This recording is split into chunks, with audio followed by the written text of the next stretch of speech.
ফাঁকা বাড়ির সুযোগ নিয়ে চুরি করেও পার পেল না চোরের দল। ৩ চোরকে গ্রেফতার করে চুরি যাওয়া প্রায় ৬ লক্ষ টাকার সোনার গয়না উদ্ধার করল জলপাইগুড়ি কোতোয়ালি থানার পুলিশ। গত এপ্রিল মাসের শেষ সপ্তাহে চিকিৎসক দেখাতে শিলিগুড়ি গিয়েছিলেন জলপাইগুড়ি শহরের পানপাড়ার এক পরিবার। ফিরে এসে দেখেন দরজা ভেঙে ঘরে ঢুকে আলমারি থেকে সোনার গয়না নিয়ে পালিয়েছে চোর।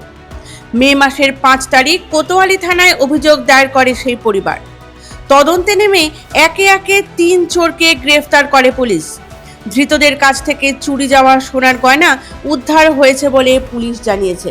রাজ্যে দিন দিন চুরি ও ছিনতাইয়ের ঘটনা বেড়েই চলেছে বলে সাধারণ মানুষের মধ্যে উদ্বেগ তৈরি হয়েছে। বিশেষ করে শহর ও শহরতলির বিভিন্ন এলাকায় রাতে চুরি, মোবাইল ছিনতাই এবং পথ চলতি মানুষের কাছ থেকে টাকা পয়সা কেড়ে নেওয়ার অভিযোগ বাড়ছে। নিরাপত্তা ব্যবস্থা আরও জোরদার করার দাবি তুলছেন সাধারণ মানুষ। পুলিশের টহল বৃদ্ধি ও দ্রুত পদক্ষেপের দাবিও উঠছে বিভিন্ন মহল থেকে।